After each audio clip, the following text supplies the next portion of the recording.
And are you ready? Man, I've never been more ready in my life. Then let's do this bad boy. What do you say here? My next guest, I just asked him if he was ready to come on the air. He said, I've never been more ready in my entire life.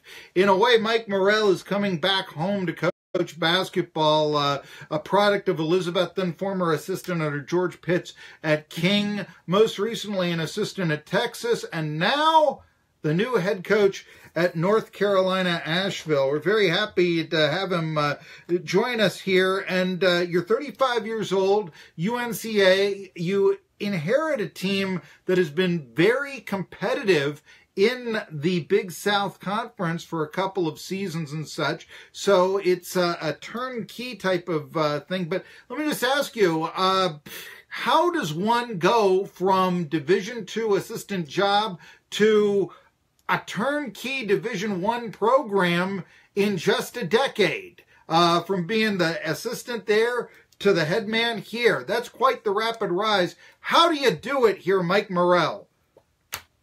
Well, first off, that was King College's Division II now.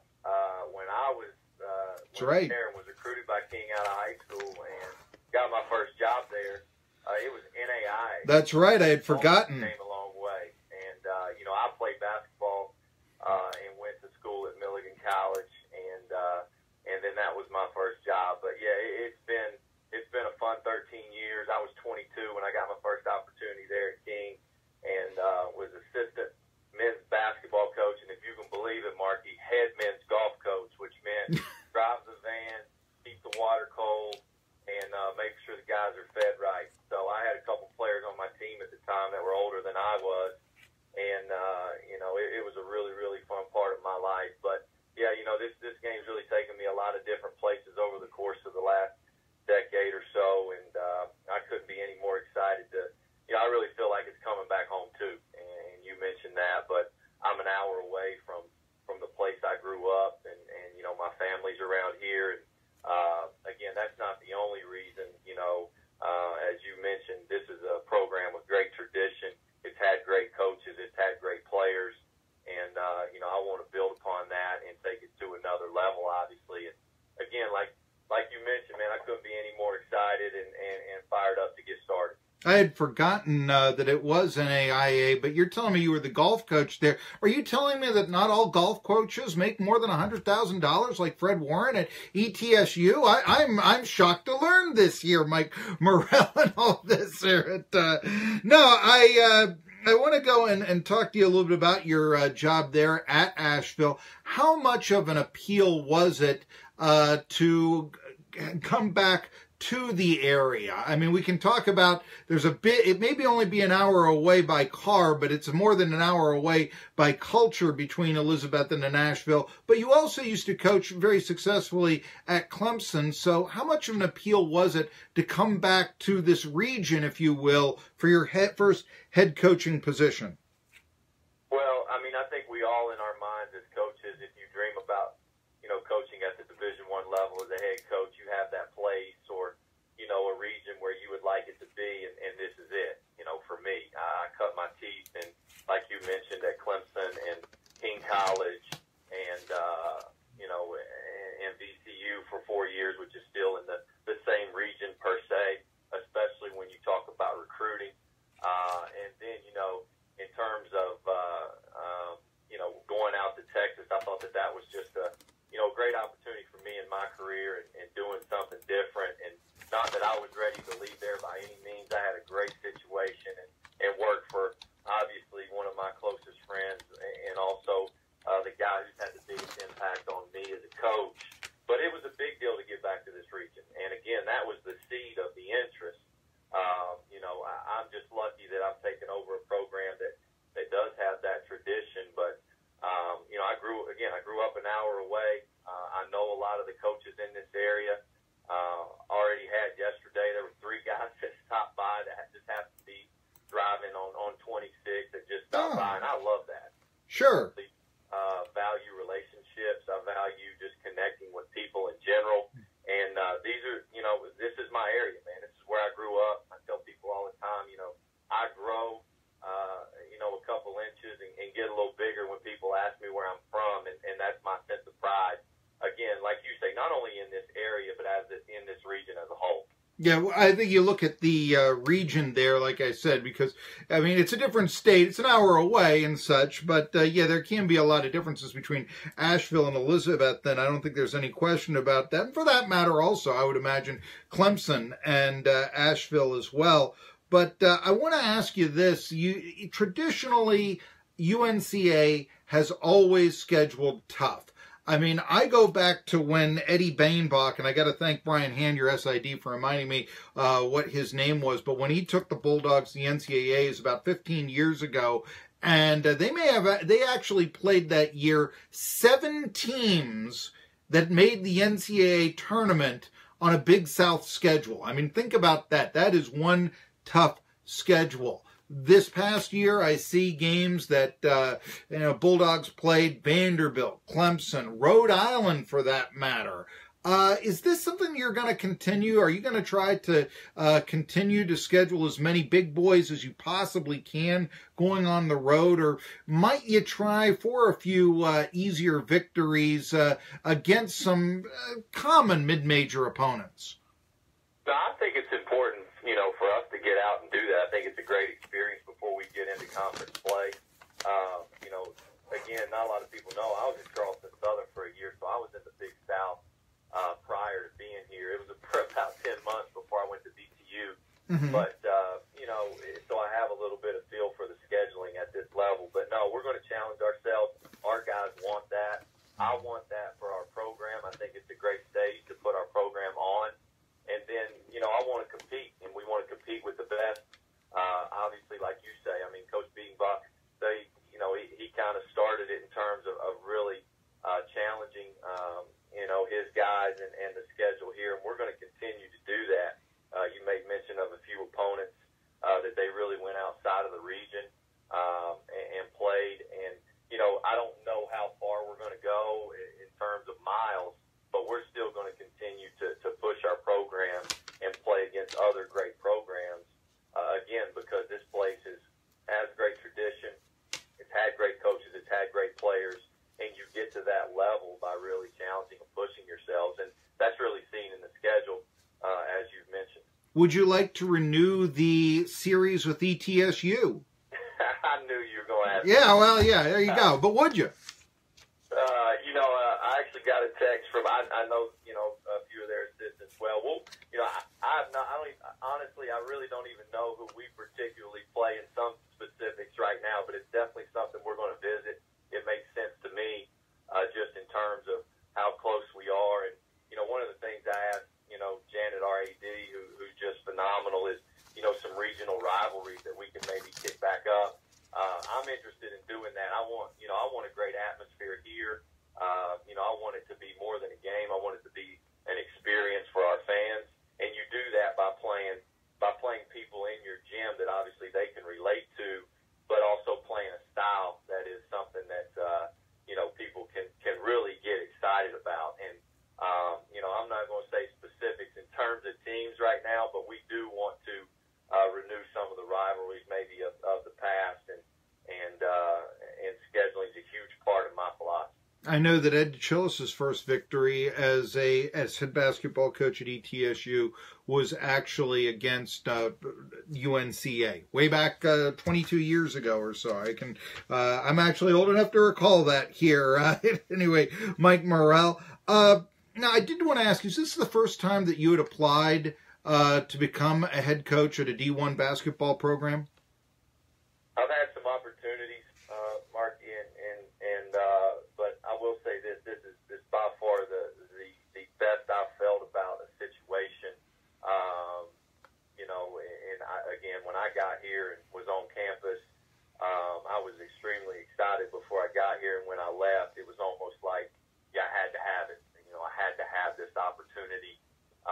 Again, I know the area well, but this is my dream, and part of my dream of being a head coach was not just being a head coach and checking that box, but also being a successful head coach. Because as you know, those stick around a little bit longer. Yeah. I'm trying to do this for a few years, and you got to be, if you're in a situation that you can be picky and and I was able to do that because I worked for a great guy and in a few great programs, then you should do it. And so I was, again, thrilled and couldn't be more excited. And we've hit the ground here running in the last couple of days. When you were hired, one of the people that said nice things about you, the old press release, what are they saying about Mike Morrell, was Jason Witten, who, of course, like you, is from Elizabethton. Can you tell me a little bit about the relationship you have with Jason Witten?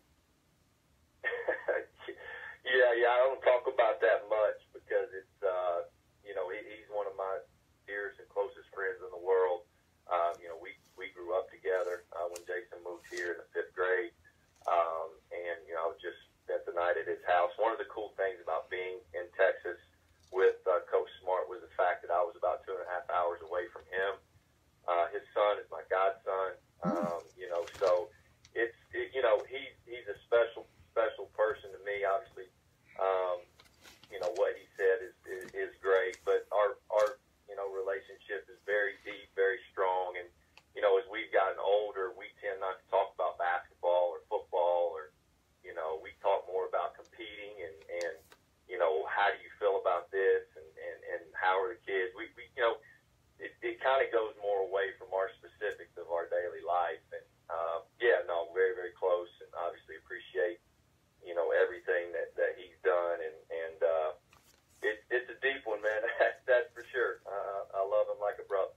Now, you're at UNC-A now. They are not going to have the budget that you must have enjoyed as an assistant coach at Texas. So what do you think the biggest challenge is going to be for you to go from, this program that made, and forgive me for giving football and not basketball numbers, but I'm aware of football, a profit of $127 million in football. I'm assuming basketball did okay with the Longhorn Network, and now going to UNC-A, where sometimes, maybe even in Asheville, they're an afterthought to the ACC, and so the budget isn't going to be as great. What's going to be the biggest thing for you to overcome financially at UNC-A?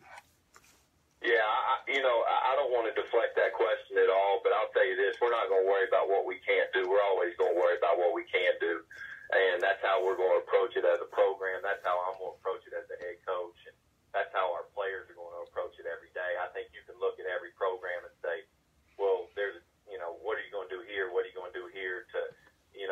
A good friend of mine always says comparison is the thief of joy.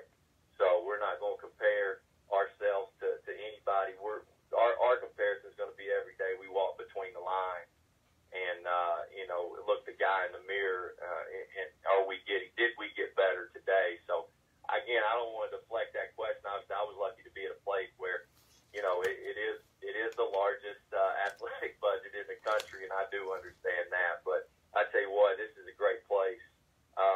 We're going to be creative in how we do things, and we're always going to look to move our players forward. They're going to be at the center of every decision that we make, but they're going to be very, very well taken care of, and that's going to start with the relationship piece. Well, we're going to coach them hard, but we're going to love on them hard. So we're Marky, we're just not going to worry about the things we don't have, man. We're always going to worry about the things we do have, and that's how. Man, you're Tennessee, and that's the epitome of a good old Tennessee boy and how he was raised, man. Because we all didn't have everything growing up, so we're gonna make the best with what we do. And I've got there's an AD here that she's just phenomenal, and she does everything to support our program, and that won't change moving forward. We're gonna do our part in the basketball program. Well, let me just then try to give this follow-up to that question. Do you think you can recruit the same caliber of player that you recruited at Texas to UNC-A?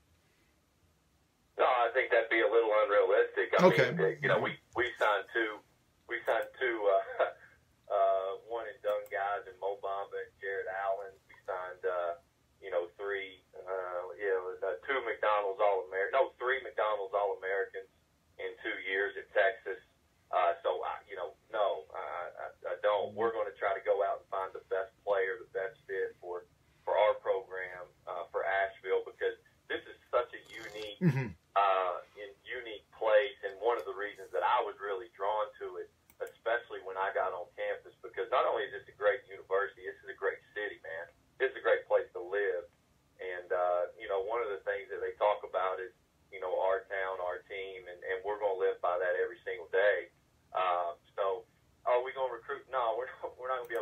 recruit the same exact player that we did at Texas, but what we are going to recruit are people who want to be here. And, that's something that we will take from Texas, and something that I took from Coach Smart and always did is just we always want to know as much as we can about the person. Mm-hmm. The player will work itself out. We want to get good people here, something that our university can be proud of, our town can be proud of. So, from a talent standpoint, which is more what you're asking, Marky, and I know that, you're not going to recruit the Mo Bambas of the world out there, but, man, we're going to go out and we're going to get good players. It's going to start with how hard we recruit on the recruiting trail. And that's, again, I don't, that's for other people to decide if that's my strong suit, but, I've always felt like I've had pretty good success on the recruiting trail. Yeah, I know that one time UNC-A had I can remember, forgive me, I can't remember his name, but the tallest player in D1. And so, you can find some things like that, some diamonds in the rough like that. And I guess, but yeah, let me then go on and say, how are you going to try to change your recruiting philosophy then? Because you said, well, it's unrealistic for me to get a one and done to UNC-A, but then what kind of a player do you think you can get to a UNC-A? I mean, do you think you can get the NBA prospect there? Let's just start with that. Yeah, no, listen, just because you recruited Texas don't only mean that you can recruit to Texas. Mm-hmm. If your recruiting starts with developing relationships with people and connecting with people, and if you can do that, you can recruit at any level, whether it be UNC Asheville, the University of Texas, or if you're on Mars. That's how recruiting starts. It starts with working, and we're going to hire a great staff here who's going to work, their tails off, and to get out and to find the right people and the right players for us. But in terms of recruiting philosophy, we want people who want to be here, and we're going to go out and find those guys. And we're in a great league that's very, very competitive, and a lot of good players are going to want to come here to play. Obviously, I'm in my third day, but we're already hitting the ground running with that. But again, I'm not a believer that if you're at Texas, you can only recruit to Texas. I mean, if that were the case, then I probably don't get this opportunity. But if you can recruit, it starts, or how I do it, and we've had pretty good success at Texas. We signed 2 top 5 classes and the top 15 class. It starts with connecting with people, and again, that's how I was taught. That's how Coach Smart. That's how Oliver Purnell, Barkley Radeball, George Pitt. I learned that from those guys. It was no different from any of those guys. We started the recruiting process with relationships, and over time, we got our fair share of pretty good players. Would the Tri-Cities be a priority, or do you think that you might see better talent somewhere else in North Carolina, let's just say? Is the Tri-Cities going to be a priority for you to recruit? I think you cast, your recruiting net cast as far as your relationships. Okay. Obviously, in Western North Carolina, we're going to do everything we can to have a great presence in this state, because it is a phenomenal state for basketball talent. And again, we've not talked about just this immediate place, but the area, the region, is something that you can win a lot of games if you do things the right way. You recruit the right kids. If there's a kid in the Tri-Cities that needs to be recruited, we'll recruit him. I got a pretty good relationship with some high school coaches around that area. I think they would be okay with sending a kid over here. But again, it's not like you just go pinpoint an area and say, okay, I'm just going to recruit out of here. Again, I've been fortunate, and some of the guys that we'll have here to have been places where you meet people and you develop relationships. And if you treat people the right way, when it comes time, people want to try to help you. And if that's in the form of letting you know about a kid they have, then that's how that's how you build a program, and that's how we're going to do it. Well, he's been to the NCAAs as an assistant coach almost annually. He's from Elizabethton. He's coaching a pretty good basketball team in UNC-A, coming off an NIT berth and 21-13 record. And you know what else? I think he knows how to pronounce Tuscola High School, which is something that I could never do when I lived in Western North Carolina when I was 12 years old. So anyway, he's Mike Morrell. And hey, yeah, his son is, Jason Witten's son is his godson. We'll come back, tell you who's winning the race after this on Tri-City Sports Now. Hey, thanks a lot. And